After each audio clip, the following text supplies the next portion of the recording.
In this episode, episode 64 of the Ikigai Podcast, author and professor of anthropology at the Chinese University of Hong Kong, Gordon Mathews, returns to the Ikigai Podcast. So welcome back, Gordon. It's a joy to see you. Good to be here. And as I just told you, it's over 2.5 years ago since we first spoke on episode 2, where we discussed Ikigai and your first book, What Makes Life Worth Living? How Japanese and Americans make sense of their worlds. And on this episode, we discuss the subject of life after death and your latest book. And perhaps, I think you mentioned this might be your last book, Life After Death Today in the United States, Japan and China. And this again blew my mind. You actually reference your first book and touch on the question of a larger meaning to life.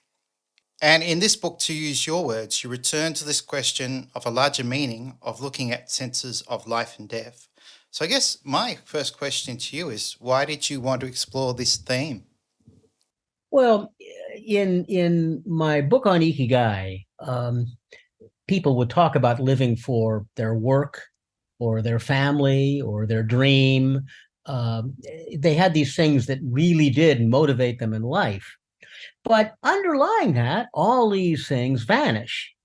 I mean, you work, but at some point you'll retire. Now, if you're very lucky, if you're a medical researcher, you keep working till you're 97 and then drop dead in your lab. Or, if you're a physician, the same thing might happen. Family is the same thing. You might live for your children, but your children will eventually leave to live their own lives. Marriage, even if you have a happy marriage, people die. So all of this comes to an end. And so in that book on Ikigai, a question I would ask people is, what do you think happens to you after you die?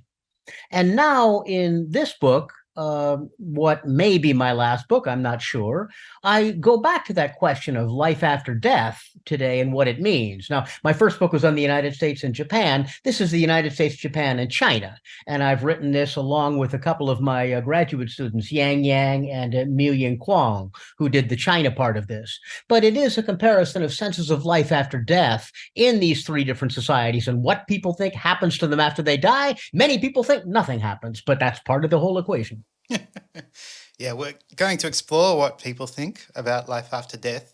And I was wondering, you chose those 3 ethnographies simply because you lived in each country? Yeah. Well, and that's the simplest reason. I've lived in each country. The United States and Japan are fairly easy for me to do. China, too, though, is a place I've written some books about. My Chinese isn't as good as my Japanese, so I wanted to have students do the Chinese part, but it was kind of natural to do it. And by chance, these happen to be the world's 3 biggest economies. And that matters, I suppose, because one question about life after death is, if you only live once, why do you live as you do? And that's a big question. People are working really hard in these 3 societies, making the economy grow. But if you're going to die and then it's all over, why? So this question does resonate, certainly. It certainly does, if you frame it like that. Yeah. So, yeah, your book blew my mind again. And as I told you, I'd read a paragraph and I'd have to put it down simply to reflect on what you were writing about. I'd like to start with a quote. For many people in the United States, Japan, and China, what they imagine about life after death significantly shapes how they think and live before death and how they create the social world around them. So I think that's really important and something I'd never really kind of realized. The way we think about death does shape how we behave and act. And Well, but wait a second, because that's true for some people, but not for others. Yeah, not all. I mean, for the committed Christian, for example, or the Japanese wife who've lost her husband and talks to him at the altar every day, or for the atheist who said, look, I only live once. Yeah, for those people, their sense of what happens after death really does shape them. But a lot of us are in the middle of, hey, I don't know what happens after I die. I don't care. I only live now. It may not have that much of a link. So I don't want to say that this link is true for everyone, but for a surprising number of people, it really is true. I mean, even if we have that kind of blasé lack of concern, that still shapes probably the way we live. Yeah, so it's a fascinating topic, whether we have some idea, or whether we want to believe or we don't, or we just don't care. I'll share some of the questions you asked your interviewees, and these could be questions people could reflect on later. If you died right now, what do you think would happen to you? What do you think happens to you after you die? And how certain are you of this? How often do you think about what might happen to you after you die? If you believe that there's no life after death, what do you think will be left of your existence after you die? And one more, what, if anything, do you think may last beyond your time on Earth? So, pretty deep and profound questions.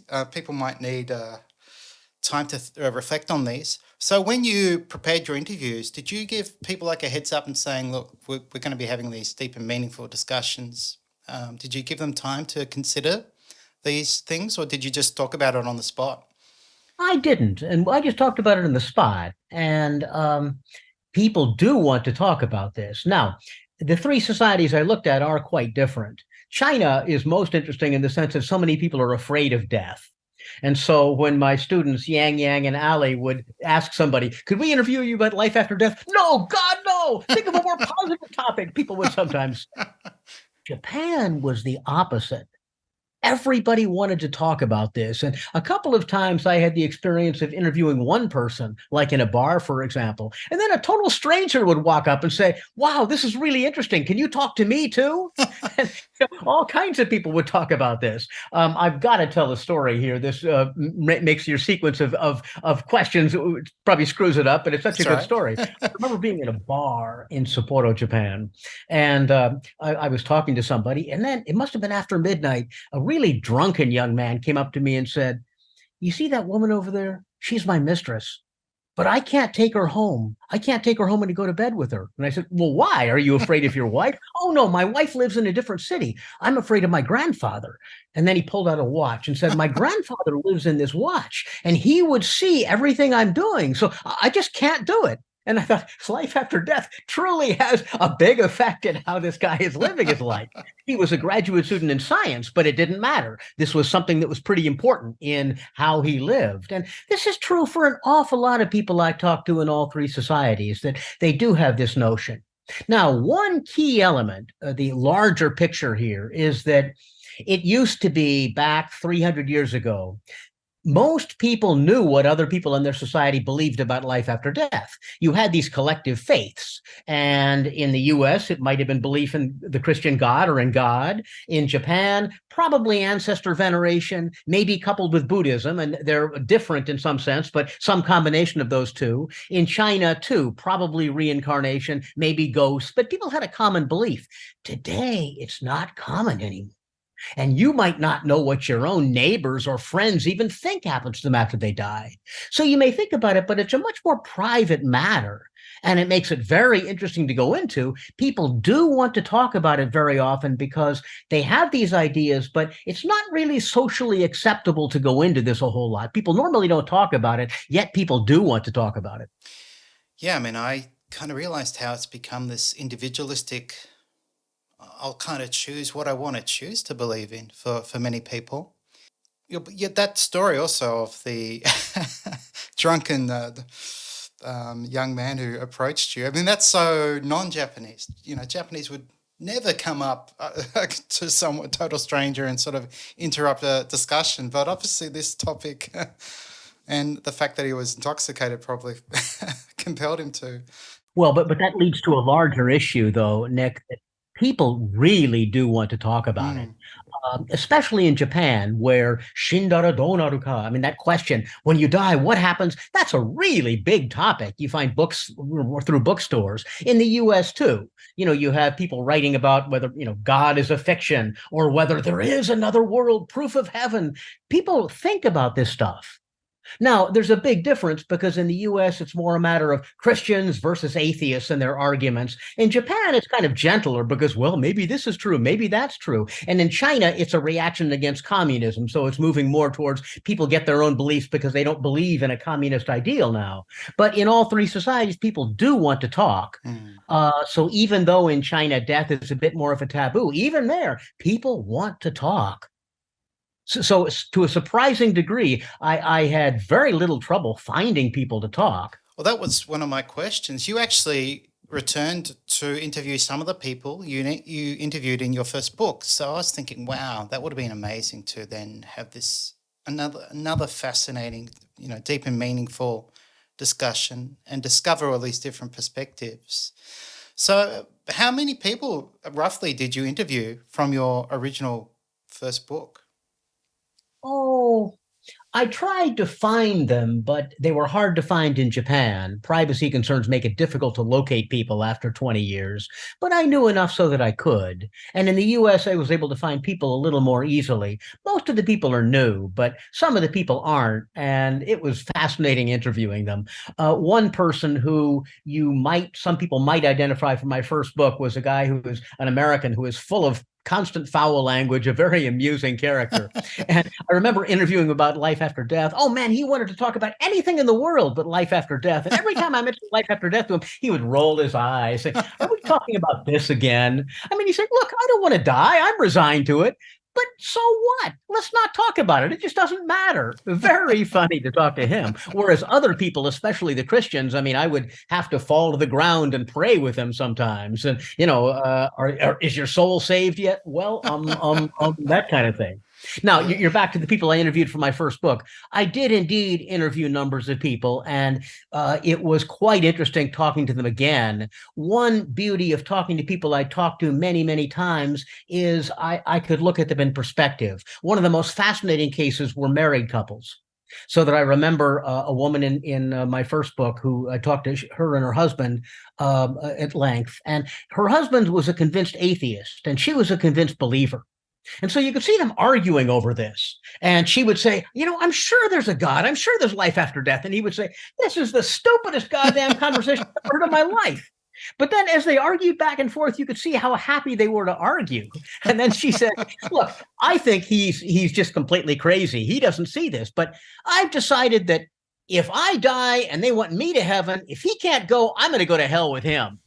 I'd rather be with him in hell than in heaven without him." And it was kind of touching to see them. But then another Japanese couple I knew well, it was a different matter, with the husband being a surgeon who was convinced there was only material, and the wife being convinced that she would see her father after she died. And she said, "Look, I love my husband very much, but after I die, I'm going to go be with my father. My husband, he's going to be off somewhere else. He's going to be off in his own netherworld of his own void, because he doesn't believe in this stuff. I'm going to miss him, but I'm not going to be with him there." And that was a very different and more moving kind of experience. But these are couples that I knew well enough so I could get them talking back and forth in these conversations. It's harder to do it with a stranger you might have met only for an hour or two. But if there's people you've known for decades, you can get them talking about this. Now, one more story I've got to tell you, Nick, because it's too funny not to. I got in trouble a couple of times because I'd read Milan Kundera's book, Immortality.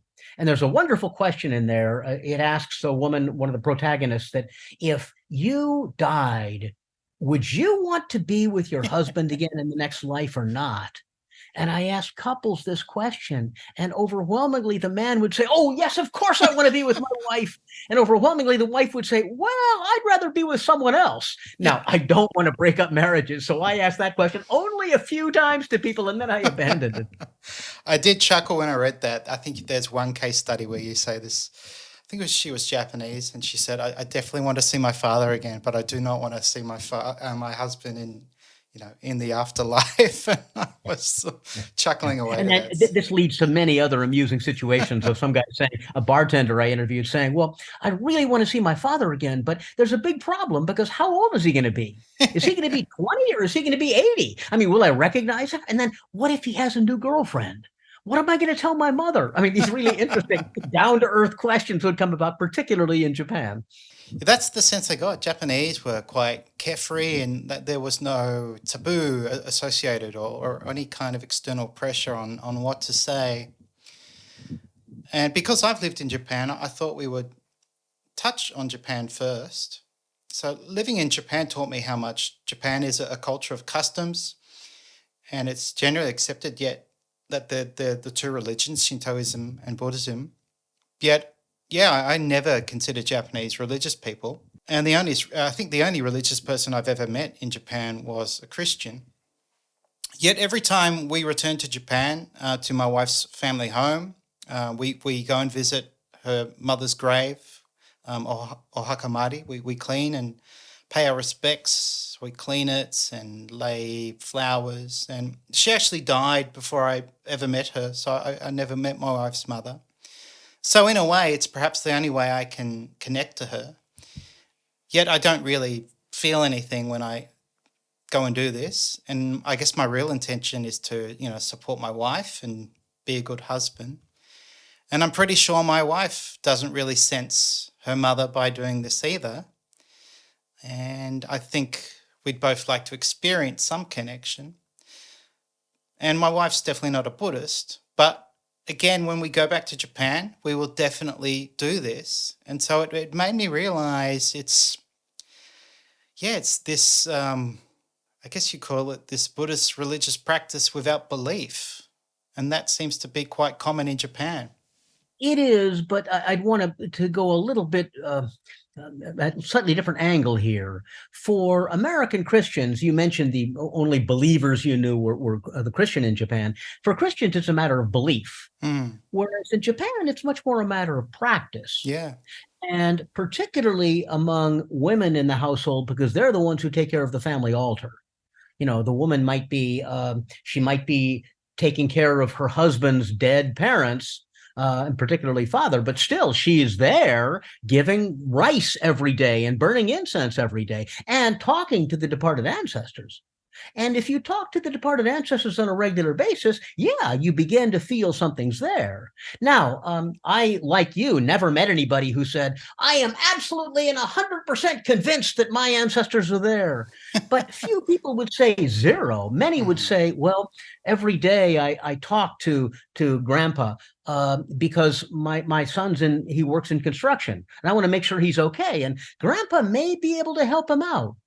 And so it's that kind of sense that maybe so. Yeah. Japan is really interesting because ancestor veneration, ancestor worship as it used to be called, but I think veneration is a better term. It used to be directly connected to the household and the male lineage and so on. Now it's much more personal. It's like you've lost somebody in your life that you loved, and you talk to them at the altar or at the grave, as you've mentioned. And these conversations are not a matter of belief, but of hope. Yeah. One of the most moving interviews I had was with a woman who had lost her husband when he was in his 30s.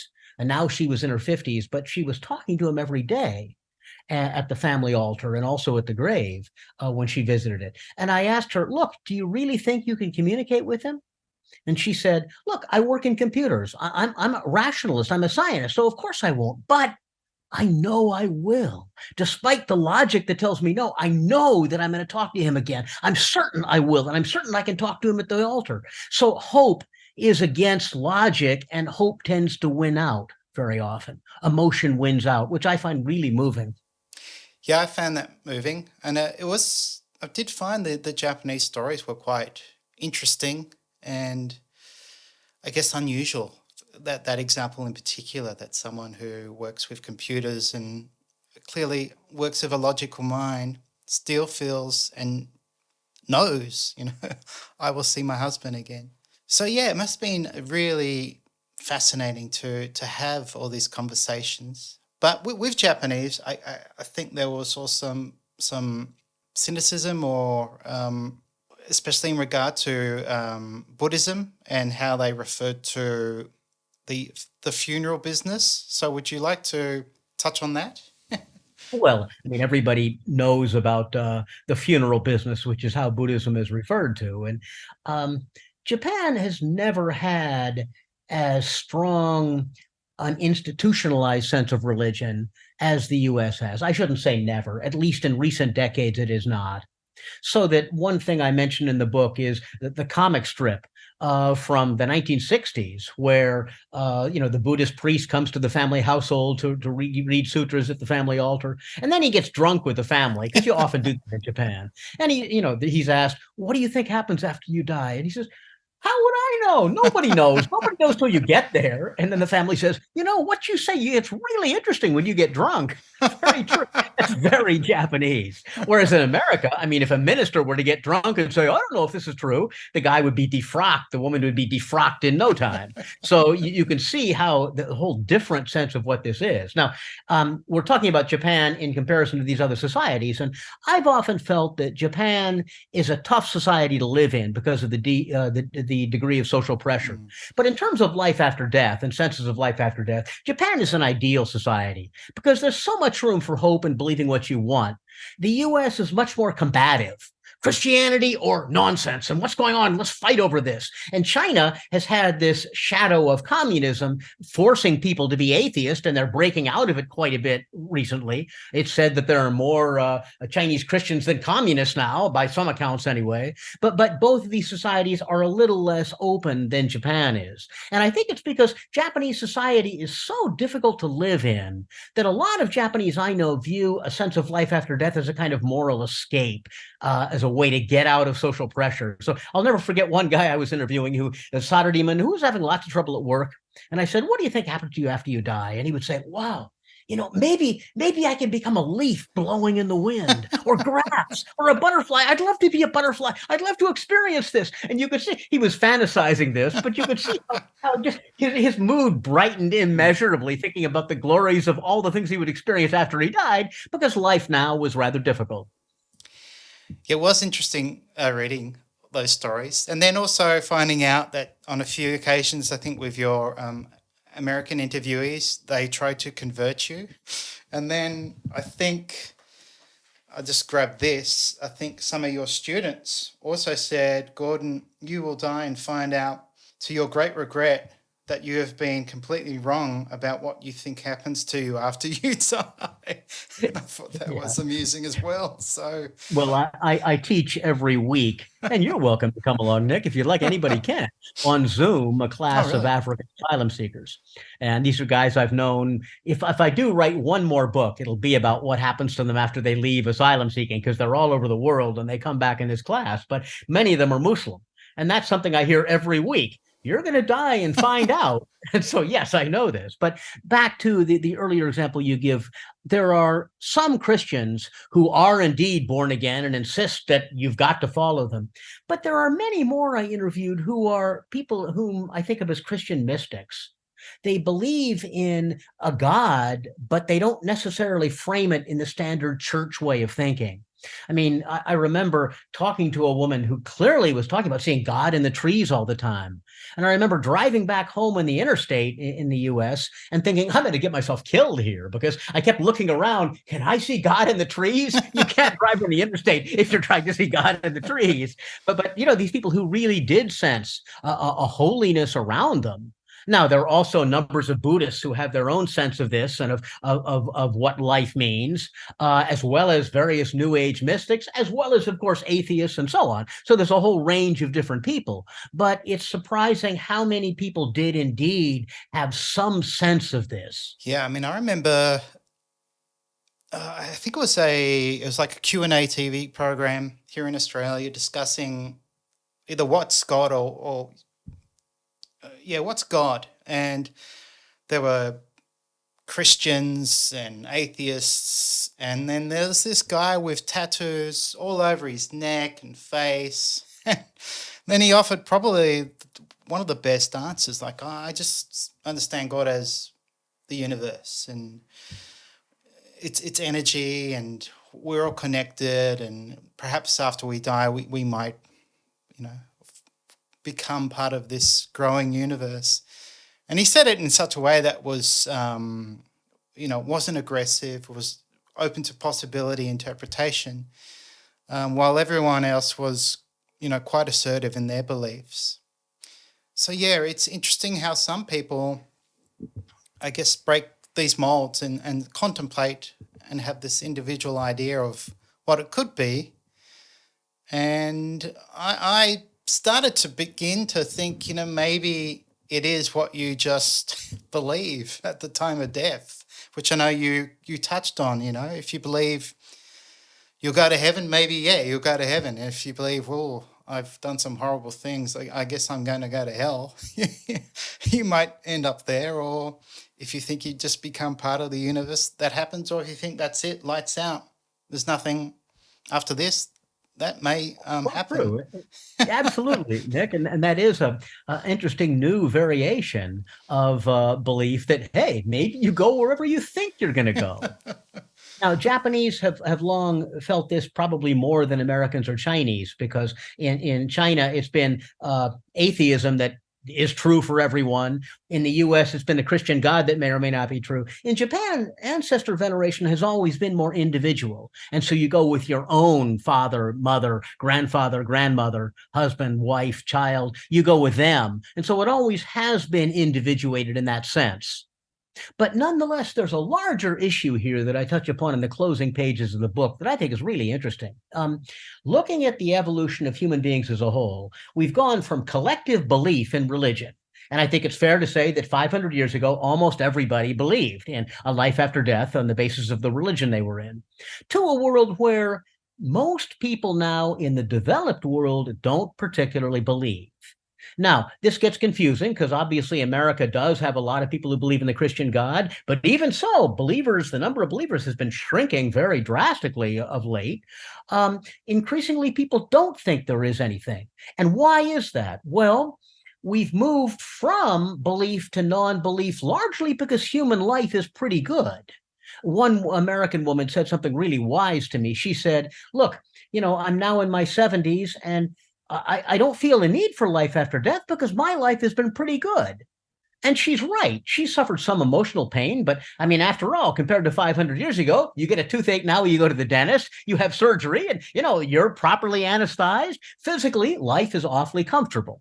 Now, the Buddhists are right. Suffering remains in an emotional sense, but physically it's comfortable. And her point of view is, I've had a good life. So when I'm dying, I'm not going to say, please give me more. I'm going to say, thank you. That's a pretty wise way to look at it. Yeah, and I think you contrasted that later with, I think, someone from China who had a pretty hard life, and she was hoping for a better life after death. Yeah, yeah, Yeah. absolutely. Yeah, So absolutely. there was all these interesting perspectives that really got me thinking. And I think as I grow and age and learn more, I'm more open to being more receptive to other people's interpretations of religion or life after death. Then I guess we're all entitled to what we want to believe. Well, now we are, but there's a larger philosophical issue here, which is scientists, whether it's Freud or Carl Sagan or whatever, would say, look, I mean, I'm sympathetic to people who believe in life after death, but we're clearly moving away from religion into a more scientific age. And now we realize that this is an illusion. Carl Sagan, before he died, had this wonderful statement saying, look, I realize many people say there's life after death, but I can't believe that's anything more than human hopefulness. We die and we're gone. Goodbye. That's one point of view. But another point of view might be that people in the past, do we really want to say they were stupid? Do we really want to say that they didn't know any better? If you take the scientific point of view, then you've got to make some radical statements. Jesus Christ, when he rose from the dead, was he crazy? When Moses got the 10 Commandments, was he a nut? Was he a schizophrenic? When Arjuna, was receiving the Bhagavad Gita, was he crazy? When the angel Gabriel dictated the Quran to Allah, to Muhammad, again, was Muhammad crazy? That's the assumption we have to make. Either that or they were hoodwinking everybody else. Whereas if you take the other point of view, maybe there was a wisdom people had then that we've forgotten. And, we're in this rational Weberian iron cage where we can only think in terms of reason. One reason why psychedelic drugs have become so popular these days, I think, in therapy and so on, is it's a way of getting at this that can transcend reason so that maybe we can get back to that world, that religious world. Now, is that religious world true or not? Well, I mean, I'm not going to venture there just as you won't, but certainly when physicists themselves are talking about multiple universes and so on, we have no idea what's really going on. Yeah, this is fascinating because I would normally, if I was forced into some sort of heated debate, I'd probably take the scientific point of view. And maybe as you get older, there's sort of no need to argue and be critical of people, especially if they really do believe in something.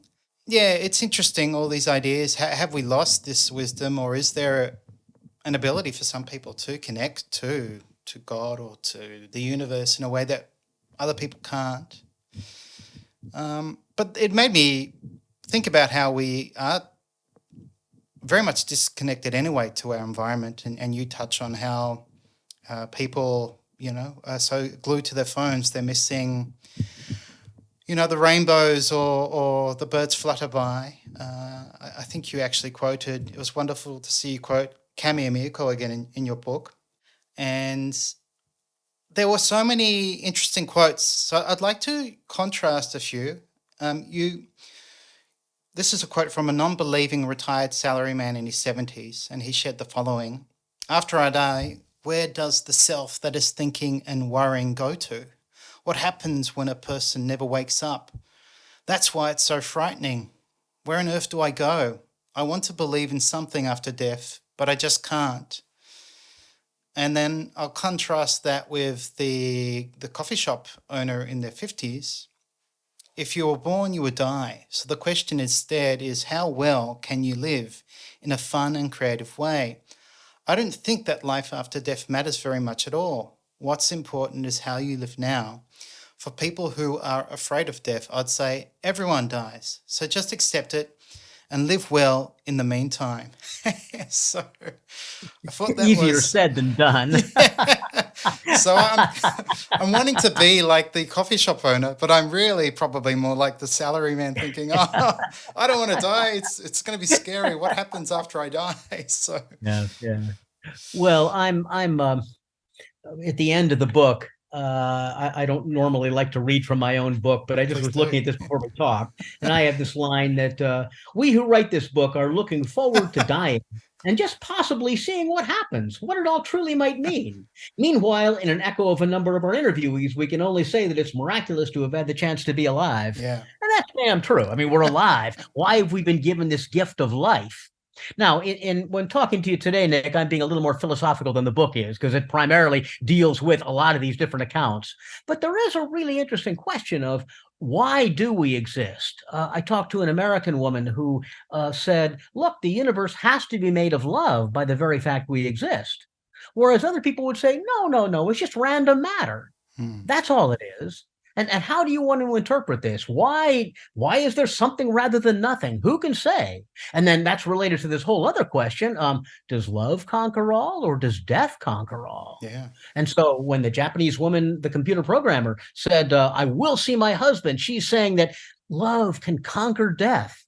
But can it, or is that just a human illusion? Yeah. We don't know yet. So I think we'd want to believe that.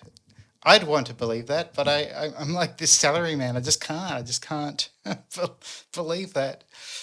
But who knows? Hopefully it's true. You actually reference a book called Inochi to Ikigai by, is it Hinohara Shigeaki? And I'll quote what you quoted. "Death is the final chance you have to show who you really are. Death is the last chance you have for self-realization." So what did you take away from that? What did you think he meant by that? Well, I'm a little skeptical because I mean, imagine you lived your life for self-realization. Then, wow, I've got it. I self-realized. You're dead. That's all. It's sort of the last gasp you have. Now, a woman I interviewed did give a good spin on that. She said that when I am on my deathbed, I want to be able to look back and say, it was a damn interesting life. Bye. So I guess that can be looked at that way. Yeah. That would make more sense. I don't know what self-realization may mean, but I guess what I would say to the Japanese guy you mentioned earlier who said, where does this self go? At the bottom line is we have no idea. Now, my personal view is there's probably a 90% chance that nothing happens. maybe 95, I don't know, percents hardly matter here. Probably nothing happens, but if that's the case, fine. Life has been awfully good.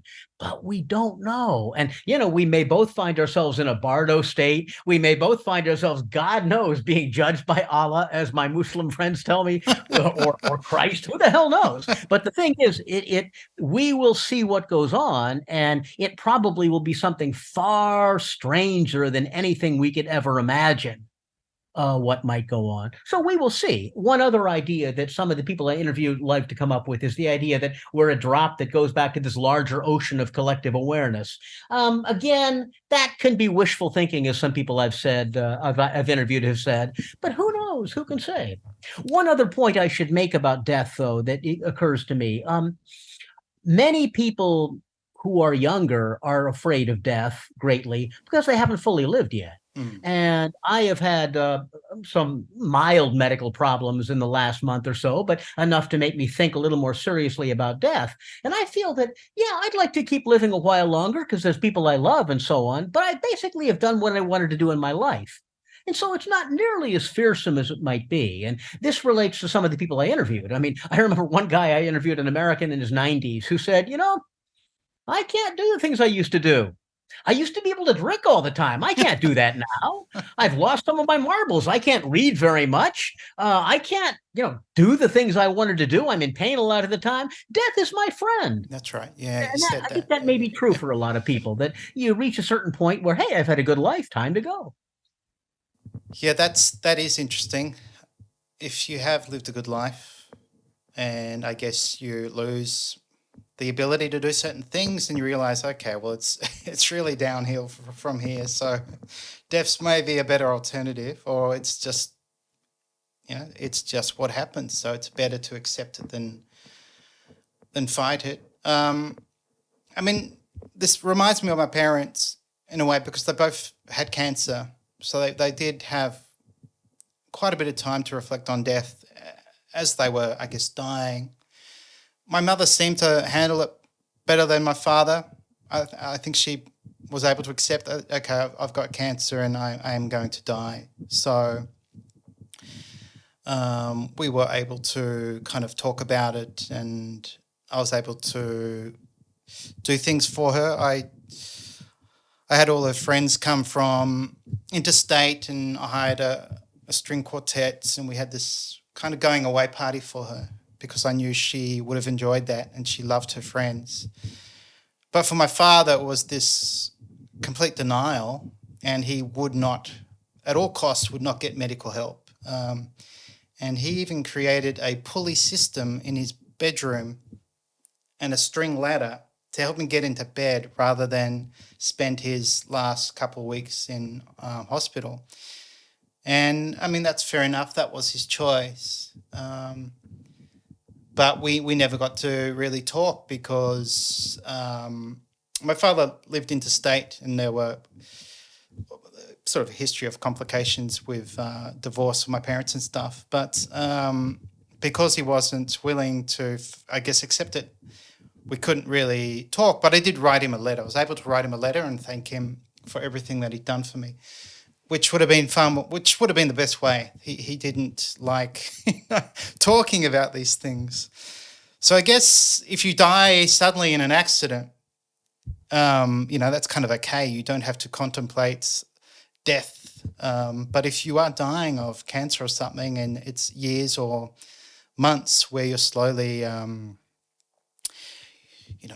losing your health, it must be quite a challenge to accept death if you're young. But if you're older, I guess you can accept it. But in the case of my father, I think he couldn't. And I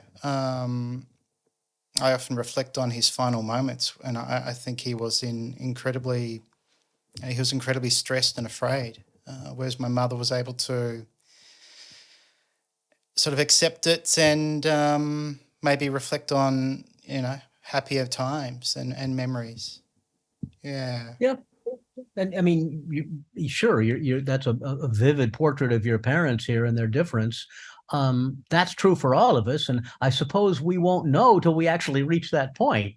I mean, I'm hoping after having written this book, I won't be at the edge of death thinking, my God, no, I don't think I will. I don't think so. I hope I'll be laughing. We will see. But No. there are so many other sides to this. My own mother is still alive and has dementia. But I found a notebook that she had written, must have been 20 years ago, maybe 15 years ago, saying, tonight I am dying. I can feel that I will die. Goodbye, goodbye, goodbye. But the problem is she didn't die. She's still alive after these years. Well, All who right. knows? Who knows what may come? And the obverse of what you described with your parents is those of us who drop dead of a heart attack or simply never wake up. So you mentioned Kami Mieko earlier, and she had a really moving passage in her Ikigai Nitsuite book where she says, maybe the only people among us who are really alive are those who have terminal cancer, because they can experience things in the way that the rest of us just can't. And that may really be true, that the problem with dying suddenly is you don't really experience the rawness of things. None of us want to go through the pain of a cancerous death, obviously, although apparently it's a lot better than it was in the past. But nonetheless, that idea of being conscious and being aware of what goes on when you die. I mean, the relevance of age and I guess where you are at in your life really makes death a brutal loss or a part of life. A close friend who was late 40s, 3 kids, and one of the healthiest persons I knew. He was an amateur triathlete and really lived for his family, dedicated husband, loved his kids, had a great life, had just become a fireman at like 46. And then 2 years later, he's having trouble breathing, and within a year, he's gone. And, his kids were all under 10. So there's a good chance 2 of his youngest children won't really remember him. And it was such a brutal loss for obviously for him, his partner, his extended family, and for me and my brother, we grew up with him. And I just thought he went through that process of slowly dying to cancer, and he had to somehow accept, I'm losing my kids, my wife, my life, and it's probably the best years of his life that he's losing. I mean, you raise an important point, and I am now 67, so I'm just on the cusp of retirement age. I'm now professor emeritus. So, well, I've managed to live this long. So, I mean, that feeling of intense loss won't really be there. I don't think. I would miss my wife enormously, but and my friends obviously, but it clearly does change a bit. Now we got to look at the overall human course here. There is a sense of progress because remember, a couple of 100 years ago, you did have life expectancy of 35 and 40 in most places. You typically had children who would die before the age of 5 of so many communicable diseases and so on. That happens far less now. And the fact that the average person can live to be 75, 80, 85 in much of the world now, the developed world, but increasingly developing world, means that we do indeed have an expectation that most of us will be lucky enough to live on a while. And that leads to a different sense of life after death. The Bible talks about the world being a vale of tears, and Buddha talks about all life is suffering. It still is emotionally, we all know that. But in terms of, having your children die from you, having 3 out of the 5 children you've had die before the age of 5, and having your spouse die in childbirth or something, that kind of thing doesn't happen nearly as much. And so I think that's one reason why life after death has become much less meaningful for a lot of people, because they don't face it so directly as in the past we would have. People our age would definitely have faced a lot of death directly, whereas we have, but even when we have, it's been more a matter of seeing it in hospitals, more a matter of seeing it apart from our own direct lives. So it shifted a great deal in history. Well, it's shifting the other way, and that's with technology. We're potentially seeing ourselves live much longer, and there are some people who believe we can live forever. And if that's the case, how does that impact our ikigai or our meaning of life? And will we value life less if we can live forever or get a reboot every time we die? Well, there's an And absolutely huge question with that. I was interviewing just a few months ago, or somebody came to interview me, a woman who wanted to put together a uh, to create a hologram of those who had died, so that the people could remember them. But it was more than a hologram. She had the idea of basically uploading their entire consciousness. Think how bizarre that yeah, would be. Think how bizarre it would be if your father and mother, you could actually meet them and talk with them. And I told her, look, do it, but you damn well better be accurate. If it's like a facsimile, it's not going to work. You've got to get the technology to make this right. But then, what's that's going to mean in terms of consciousness? And that's a huge question. People like Yuval Noah Harari have written about how human beings are passing from an age of meaning, where we found meaning in religion, to one of technique, where increasingly we may live forever. And once that happens, what the hell happens to Ikigai? mm, Now, there's a whole other question of artificial intelligence. When that comes in, who are we and what is that? When does artificial intelligence become consciousness? When do robots have Ikigai? And so on. And clearly, so many movies from Blade Runner on have talked about this in different ways. But these are going to be huge questions we're coming up with. And what Ikigai is going to mean in the future, it's going to be a bigger and bigger and bigger issue, I think. These are questions that we can't avoid. it's fascinating how science fiction now seems to be becoming our reality. There was an episode of a TV show I love to watch where there was this company that could offer this service where they'd take all the text messages and emails of a loved one who's passed away. And if you were, wanting to reconnect to that loved one, you could just start sending a text message as if they were still alive. And because they had this, bank of past text messages and they understand, I guess, the algorithm of how you communicated, the user who's invested in this opportunity to reconnect to someone who's died really started to believe that, the person they had lost was still alive, because it was as if they were talking to the person in this context, that they were still alive. And I wouldn't be surprised if that's probably going to become a service for us in the future. You never know with AI. It's advancing so quickly. It's advancing so quickly, and it'll be a lot more than that. I mean, that's a relatively that's the current technology to do what you've just described. But what if you can upload consciousness? What if my Japanese friend who would speak to her departed husband at the family altar, what if instead she could actually be with him, with an artificial intelligence, a robotic version of him that looked exactly like him and sounded exactly like him? Would she fall in love with that being? And when would she know whether that being had consciousness or not, whether it really was her husband or a simulacrum? You can't tell.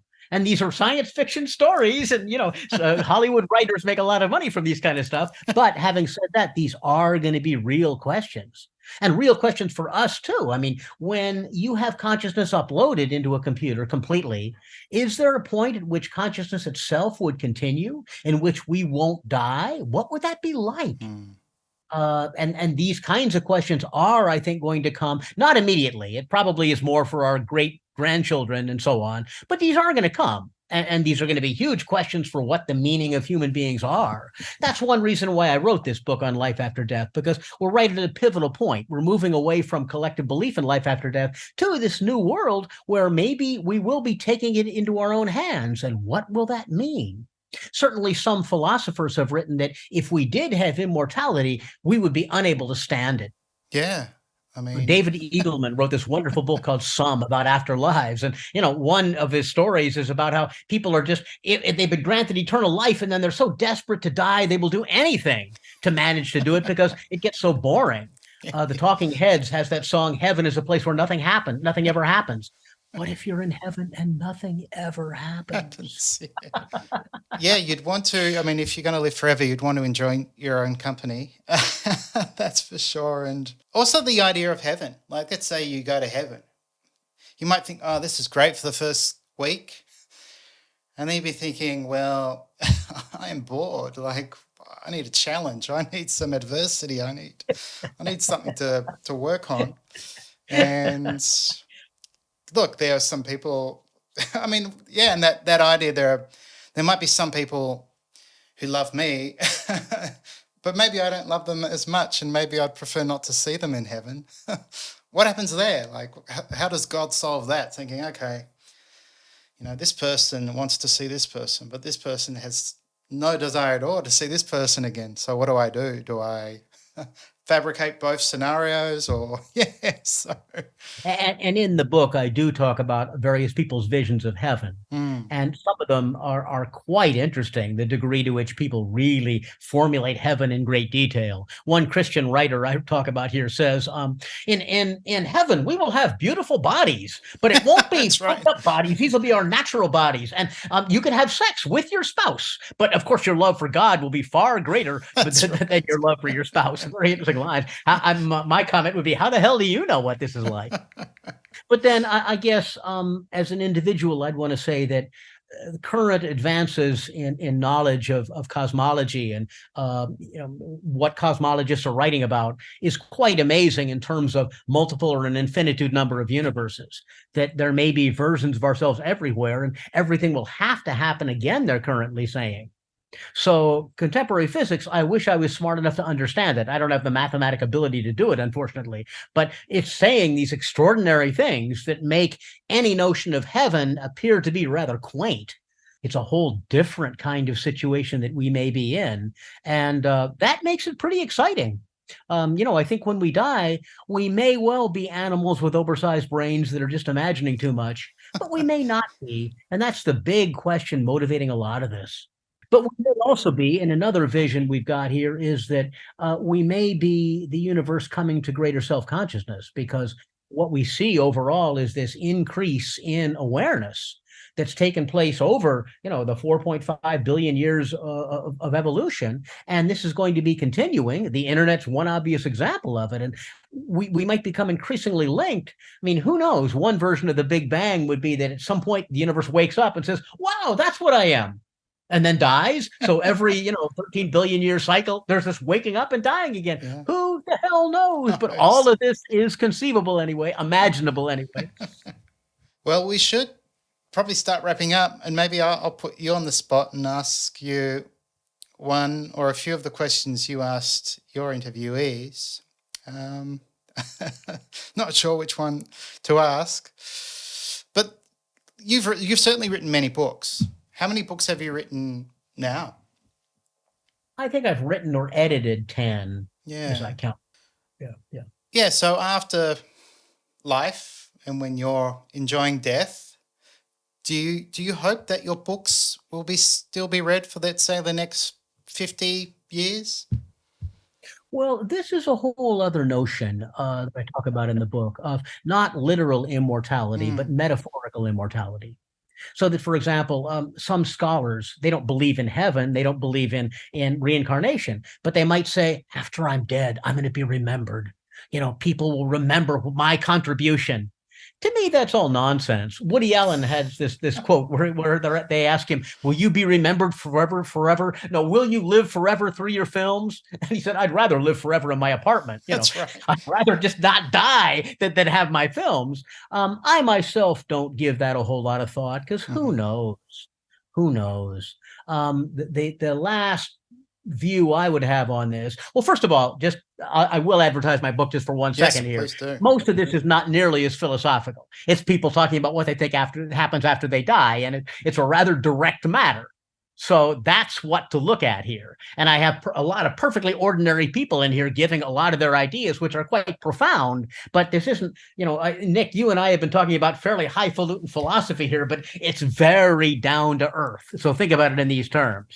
Now, as for me, it's going to be fascinating to find out. So what I am most looking forward to is that instant after I die, because the near-death experience, they talk about coming to a light, just like you could see in the cover of this book, this guy coming to a light here. Maybe you can't see it. Yeah, you can see it through Nick's here. A guy walking down a tunnel. And I'm wondering, is that tunnel the bright light of heaven? Or is that a truck that's about to plaster him and run him over?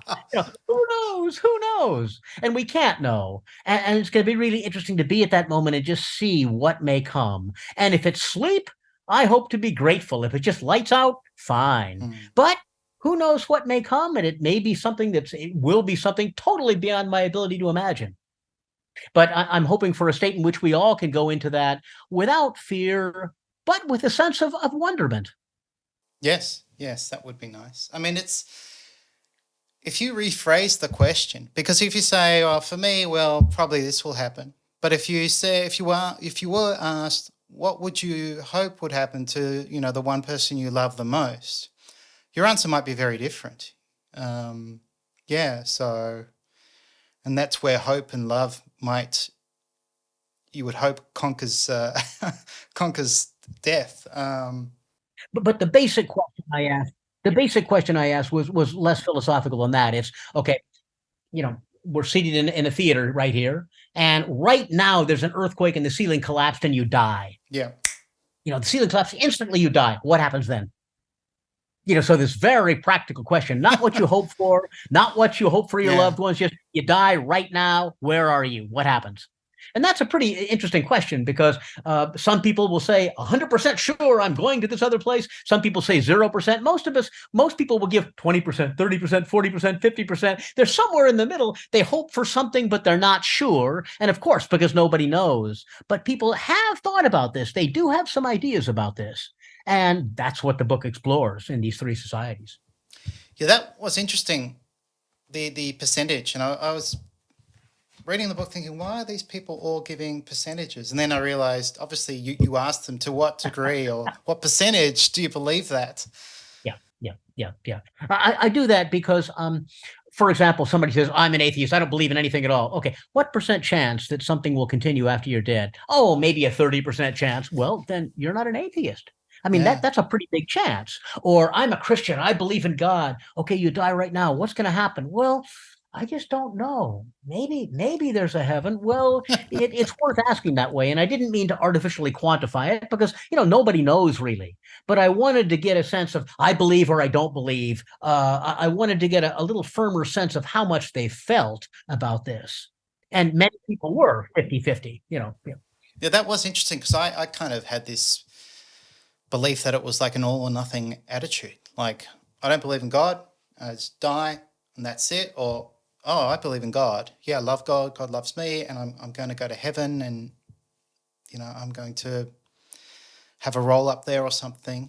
But it was interesting seeing these percentages of belief, and some were 50-50, and some were like 30-70, and some were 100%. And then what's interesting too, Nick, is how this happens, because in a Western context, even though there's a lot more Buddhists than there used to be, still the Christian God is dominant, just as you were saying. But in a Japanese sense, it still is for many people. Well, now I light incense at the altar, the family altar, and after I die, they're going to light incense for me. They'll remember me just as I remembered their ancestors and so on. So it's a different matter. It's more personal. Mm-hmm. And then in China, a lot of it has to do with ghosts. A lot of people believe in ghosts, and they're afraid of ghosts. They are people who haven't belonged to a family, who are wandering around, and they must be appeased. So that's a form of life after death, but it's not, God, I'd love to have life after death. Nobody wants to be a ghost, but it's there. And my Hong Kong students, I asked, do you believe in life after death? And most say no. But then, do you believe in ghosts? Over half do. Wow. That's life after death. It may not be where you want to go, but that's life after death. Actually, I did have one question, and what you just said sparked this question. Or I was thinking, to a large degree, our beliefs about life and death and what happens after death are not our own. They're all influenced by the culture we grow up in, the families, our interactions with others. And if we were forced to spend a year, let's say you were forced to spend a year researching death, life, different cultures, and then come up with your own belief, it might be very different to the one you grew up with if you took the time to have deep reflection on all these possibilities. Okay, but that's already happening. Yeah, that's already happening to an enormous degree. For example, it's been estimated that 20% of Americans believe in reincarnation. I mean, that's extraordinary. But yeah, people take these ideas from all over the place. The society with the largest percentage of fervent Christians might not be any European society. It's probably Korea right now.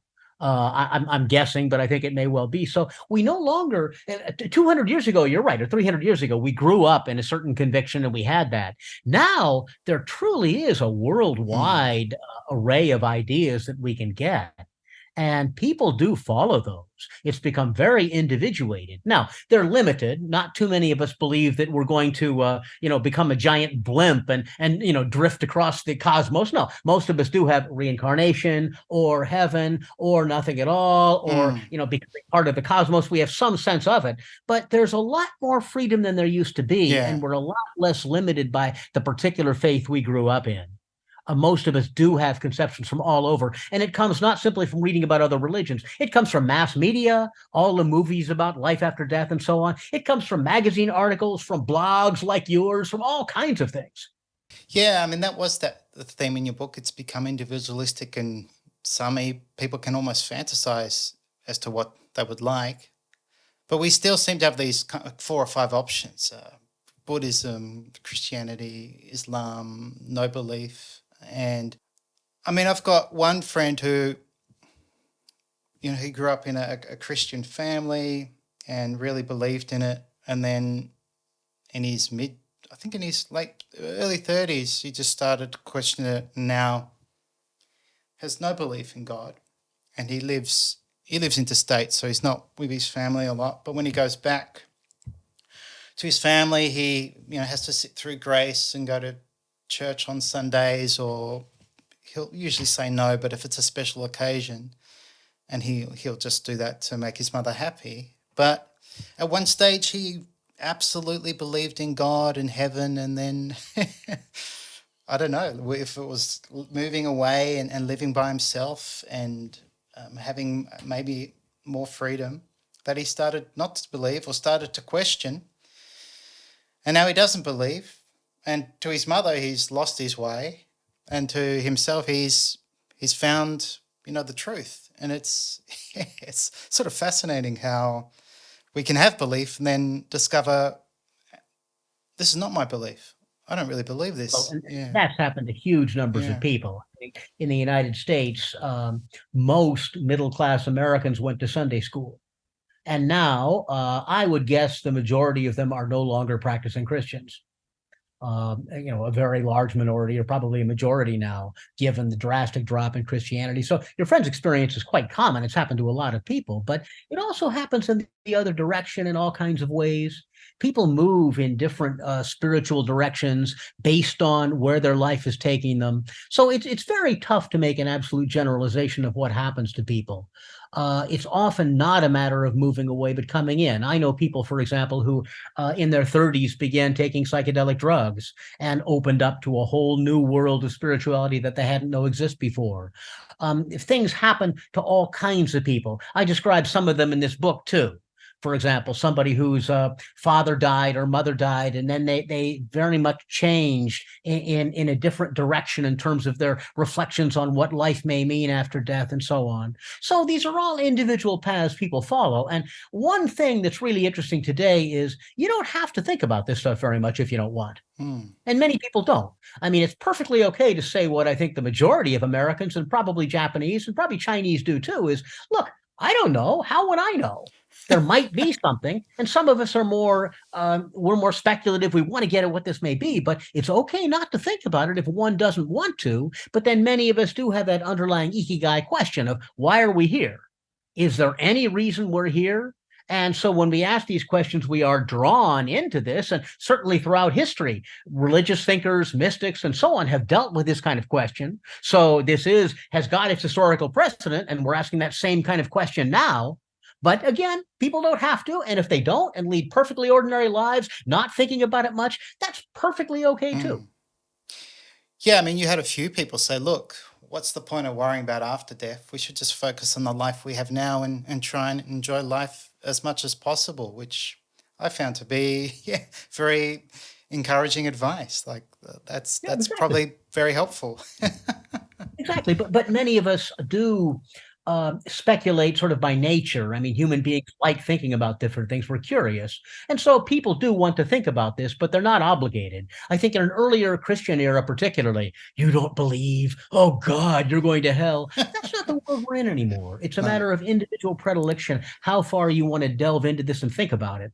And it's okay not to, but it's also fascinating to look at it and think about it. It just is really interesting. And I should say for myself, I've never had more fun writing a book than this. Because just to find out what people think happens to them after they die and all of their different ways of spinning this out, and how this relates to how they live in this world. Damn, that's an interesting thing to be talking to people about. And I'm grateful to have had the chance to do it. Well, I'm grateful you wrote the book. I've everywhere there's just highlights. So I was just highlighting the book everywhere. So I highly recommend it. It'll get you thinking. I told Gordon before that I'd read a chapter or a page or a paragraph or a sentence, and I'd put the book down to, reflect on it. So it's Life After Death Today in the United States, Japan, and China. And I will link to the book where you can purchase it from the show notes. So as always, Gordon, a real joy to chat with you. Thank you for your time. Okay, and if anybody who does read the book or even see this, if you want to talk personally, feel free to drop me a line. My email's online. You can find it. So, yeah. All right, we'll add that to the show notes as well. Yeah. So thank you, Gordon, again, for all that you've done for me. Really appreciate it, and look forward to our next discussion. Okay, Nick, now where are you? Are you in the U.S. now? No, I'm in Melbourne, yeah. You're in Melbourne. You're in Australia. Sorry. Yeah. You're in Melbourne. Okay. I was in Australia a couple of years ago, but we got to meet in person. I hope we can do that at some point before too long. Well, one of my, I guess you could call it one of my Ikigai goals, if you want to frame it that way, is to meet every person I've either interviewed or every member of my community. And I mean, you're quite close to me. You'd be one of the first countries I'd probably swing by. So hopefully I'll come and see you in Hong Kong. Okay, well, I teach a class called Meanings of Life. You've got to come in and give a lecture. Absolutely, you're there. So come. Right. Awesome. Well, let's do that. Thanks, mate, and okay, stay well. Sure, stay well. Yeah. Bye. Thank you for listening to this episode of the Ikigai Podcast. To learn more about Ikigai or to become a certified Ikigai Tribe coach, visit ikigaitribe.com.